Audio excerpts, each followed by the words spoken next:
In July 2005, 25 Tlingit, Haida and Tsimshian elders gathered in Juneau, Alaska to speak and listen and meet with one another, to tell stories about their lives, their clans, their nations, and their land.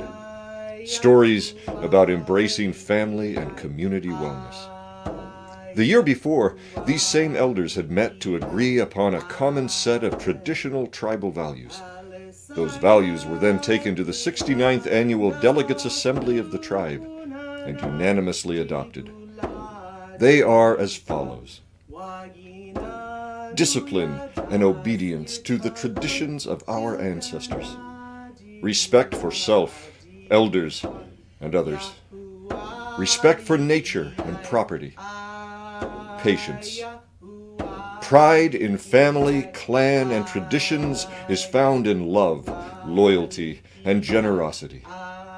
Be strong in mind, body, and spirit. Humor. Hold each other up. Listen well and with respect. Speak with care. We are stewards of the air, land, and sea. Reverence for our Creator. Live in peace and harmony. Be strong and have courage.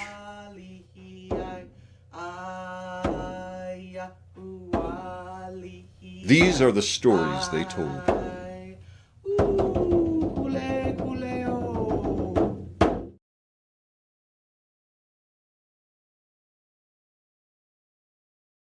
My name is Charles Natkong Sr. I'm from Heidelberg, Alaska. I'm a retired master sergeant from the United States Army. My mother was from Cake, Tlingit, the Dog Salmon clan, Kuyanadi Adi, people from Kuyu. A few years ago, I was invited to Haida, where I was adopted into the Chatlanas clan. I was given a Haida name, the Haida warrior, something of which I'm very proud of. I earned it. Nobody gave me anything for it, except my monthly pay while I was in the Army. My story that I have today was told by Louis Kitcoon. It's about a famine and how the people learned to not overharvest, to not waste anything. A very long time ago, down south, the south end of Prince of Wales Island, they had a village there, Tlingit. At this time, there was very little food to be harvested. There were no birds, no animals, no seal. Clams were scarce. The white people at this time called it a famine. It was a famine. There was no food. There was no food, and the people naturally were hungry.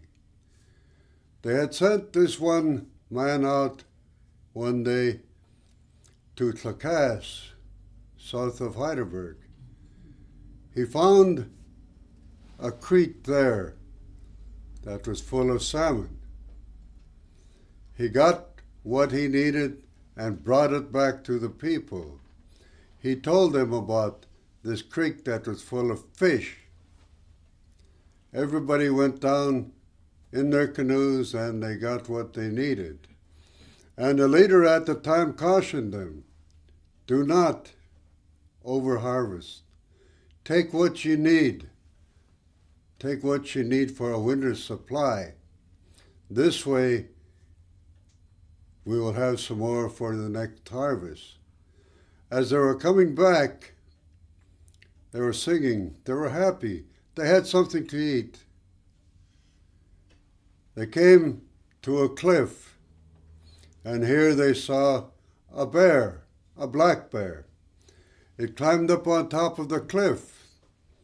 They picked their best hunter and for it and told him to get up there and get the bear.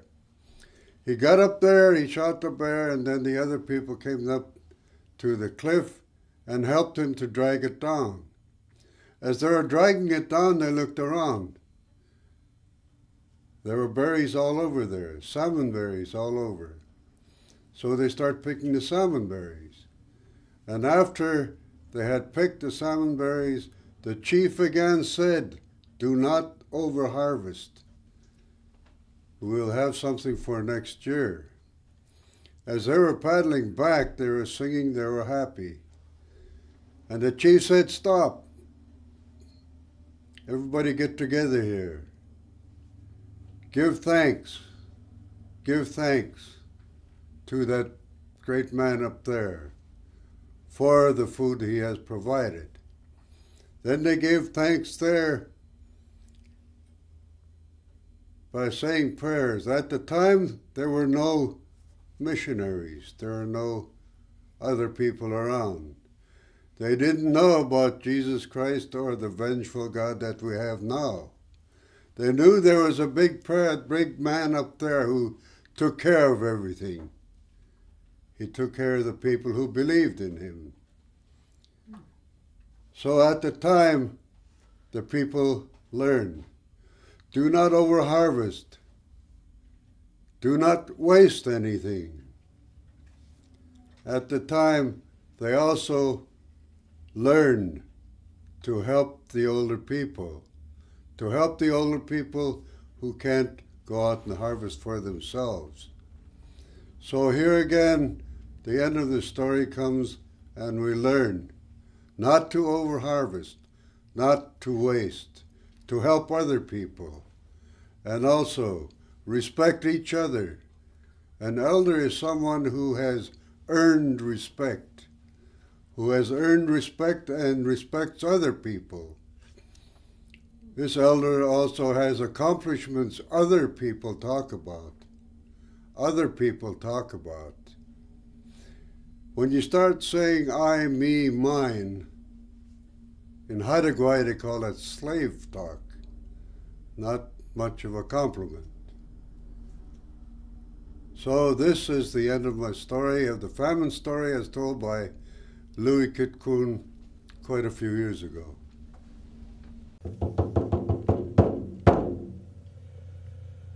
Alisaya King Andas Lukunana Digula Digwa Wagina Nuya Daskit Alun Kilkana Digula Digwa Yahuwah Lihiyai